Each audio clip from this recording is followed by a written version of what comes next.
Hello friends, welcome to Indian flavours. இன்றைக்கி நம்ம மீதமான ஒரு கப் சாதத்தில் இட்லி வந்து சாஃப்டாக எப்படி பண்ணுறது அப்படின்னு தான் பார்க்க போகிறோம். நார்மலாக நம்ம பண்ணுற இட்லியை மாதிரியே இதுவும் வந்து நம்ம சட்னி, சாம்பார், நமக்கு பிடிச்ச டிஷ்ஷோட பரிமாறலாம். ரொம்பவே நல்லாயிருக்கும். ஸோ வீடியோக்குள்ளே போகிறதுக்கு முன்னாடி என்னோடய சேனலை நீங்கள் ஃபர்ஸ்ட் டைம் விசிட் பண்ணுறீங்கன்னா ப்ளீஸ் மறக்காமல் சப்ஸ்கிரைப் பண்ணிக்கோங்க. கூடவே அந்த பெல் ஐக்கனையும் கிளிக் பண்ணிக்கோங்க. இப்போ வாங்க வீடியோக்குள்ளே போகலாம். இப்போ நம்ம இந்த இட்லி பண்ணுறதுக்கு தேவையான பொருட்கள் என்னதெல்லாம்னு பார்த்துடலாம். ஸோ இப்போ ஒரு மிக்சர் ஜார் எடுத்துக்கோங்க. அதில் ஒரு கப் அளவு ரைஸ், மீதமான சாதம் எடுத்து வச்சுருப்பேன், அதை சேர்த்துடலாம்.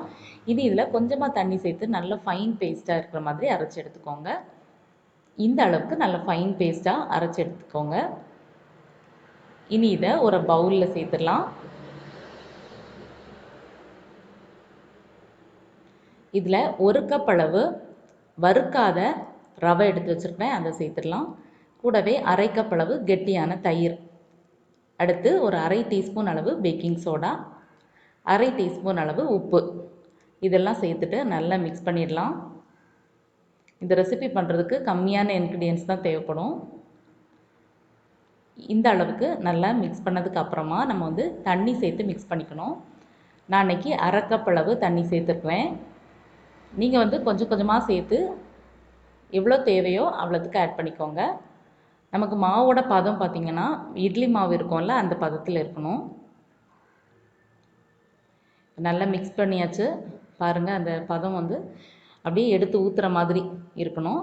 இதை அப்படியே க்ளோஸ் பண்ணிவிட்டு ஒரு 15 to 20 மினிட்ஸ் அப்படியே ஊற விட்டுடலாம். இப்போ ஒரு 20 மினிட்ஸ் ஆகுது, ஓப்பன் பண்ணி பார்க்கலாம்.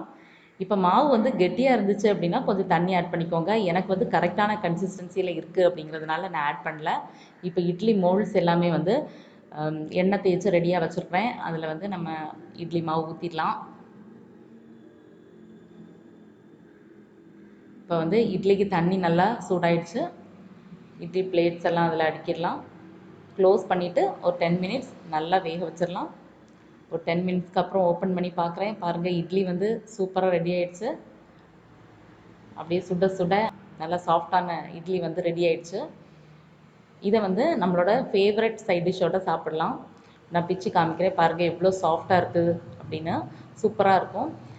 இதில் வந்து சட்னி, சாம்பார் எல்லாத்துக்கூடையுமே இது ரொம்ப நல்லாயிருக்கும். நான் இன்றைக்கி பட்டாணி குருமாவோட சர்வ் பண்ணியிருப்பேன். நார்மல் இட்லி போலவே இதுவும் சாஃப்டாக இருக்கும். நீங்களும் இந்த ரெசிபியை மறக்காமல் ட்ரை பண்ணி பார்த்துட்டு எப்படி இருந்துச்சுன்னு கமெண்ட் சொல்லுங்கள். இன்னொரு நல்ல வீடியோவில் உங்கள் எல்லோரும் மீட் பண்ணுறேன். அது வரைக்கும் பை ஃப்ரெண்ட்ஸ். தேங்க்ஸ் ஃபார் வாட்சிங்.